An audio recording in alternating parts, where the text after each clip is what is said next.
Najmanje 250.000 Srba porijeklom iz Federacije moglo bi da ostane bez zemlje, šume i drugih nekretnina primjenom člana 58 Zakona o stvarnim pravima Federacije BiH, upozorava predsjednik Odbora za zaštitu prava Srba u tom entitetu Đorđe Radanović. Sporni član omogućava da lica koja nezakonito 10 u nekim slučajevima i 20 godina koriste zemlju u vlasništvu Srba postanu vlasnici te imovine. Delegat u Domu naroda Federalnog parlamenta Goran Bročeta kaže da je to još jedan pokušaj federalnih vlasti da Srbe ovaj put na tih način uklone iz tog entiteta.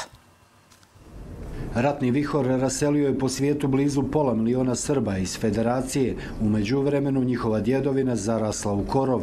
Imanjem uzurpirale do jučerašnje komšije Bošnjaci i Hrvati.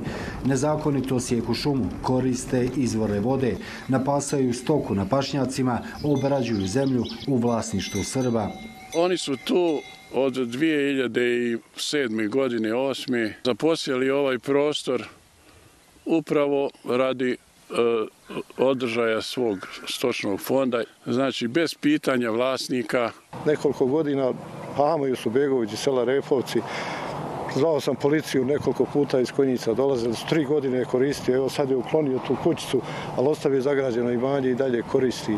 Od nezakonitog korištenja do pravno verifikovane otimačine srpske imovine potrebno je da deceniju ili dvije u kontinuitetu uzurpirate srpsku imovinu, što i nije problem jer su pravi vlasnici Srbi odavno napustili Federaciju.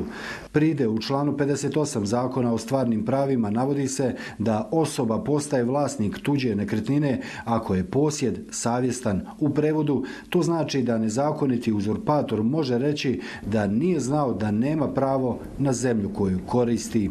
Svaki Bošnjak koji koristi srpsku zemlju reći će da je on mislio da je to njegova zemlja i nakon toga njegov nasljednik će reći da je on od tate čuo da je to njegova zemlja, naravno, uz 2-3 svjedoka i tvrdnju da je savjestan, da je mislio da je to njegova zemlja, on može postati vlasnik. Preknjižavanje srpske imovine u Federaciji na nove vlasnike Srbi mogu da spriječe tako što će u policijskoj stanici da podnesu pismeni zahtjev da se s njihovog imanja ukloni uzurpator.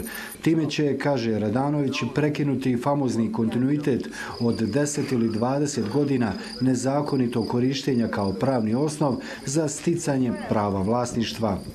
Moja je pretpostavka da sigurno 250.000 Srba ima problem sa dosjelošću, to jest održajem i da mogu ostati bez imovine na ovaj način korišćenjem člana 58 Zakona o stvarnim pravima Federacije Bosne i Hercegovine. Ovaj zakon o stvarnim pravima je još jedan u nizu apsurda same države Bosne i Hercegovine i Federacije Bosne i Hercegovine, jer ako je nečiji katastar postojao prije 200 ili 100 godina, kako neko nakon 20 godina ga može preimenovati na svoje ime. Još jedan u nizu pokušaja Federacije da Srbe izbriše, odnosno da ih pošalje u istoriju za sva vremena. Kako Srbi ne bi trajno bili izbrisani sa etničkih prostora u Federaciji, potrebno je da što masovnije, uprkos opstrukcijama, ukazuju da imaju svoju imovinu. Procjene su da od prijeratnih 540.000 na području Federacije živi svega 45.000 Srba, a da pravo na izuzetno vrijednu imovinu u Federaciji ima blizu 400.000 Srba.